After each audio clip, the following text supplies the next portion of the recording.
जय श्री कृष्णा। अष्टो चर्चा में आपका स्वागत है। मेरा आपको सादर नमस्कार। इस वीडियो में हम चर्चा करेंगे सूर्य देवता के रोल की छठे भाव में। किसी व्यक्ति की जन्म कुंडली में छठा भाव स्ट्रगल का होता है, संघर्ष का होता है, कंपटीशन का होता है, प्रतियोगिता का होता है।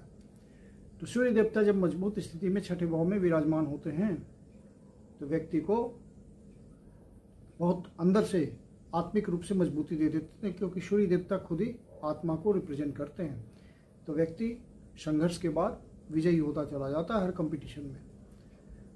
और छठा भाव डिजीज का होता है, बीमारियों का होता है। तो बीमारियों से लड़ने का भी होता है, हीलिंग का भी होता है, प्रतिरोधक क्षमता को दर्शाता है छठा भाव। तो सूर्य देवता जब यहाँ मजबूत स्थिति में होते हैं तो व्यक्ति की रोग प्रतिरोधक क्षमता बहुत ही मजबूत होती है और स्वास्थ्य संबंधी परेशानियों से व्यक्ति बचा रहता है।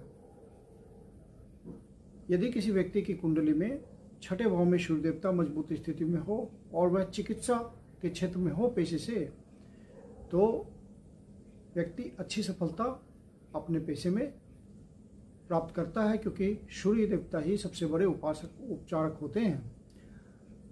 फिर यदि सूर्य देवता पीड़ित हो जाए किसी तरह से, पीड़ित होने का मतलब जो मैलेफिक प्लैनेट्स हैं, राहु, केतु या शनि देवता, इनमें से किसी से इनका संबंध हो जाए, दृष्टि पड़ जाए, तो सूर्य देवता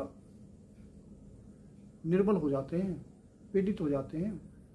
या सूर्य देवता को सर्वबल प्राप्त ना हो पूर्ण रूप से, या सूर्य देवता किसी तरह निर्बल स्थिति में हो, तो व्यक्ति की इम्यूनिटी पावर, रोग प्रतिरोधक क्षमता कमजोर हो जाती है और वह बीमारियों से लड़ने में अपने आप को असमर्थ पाता है, जिसके कारण वह प्रायः बीमार रहता है।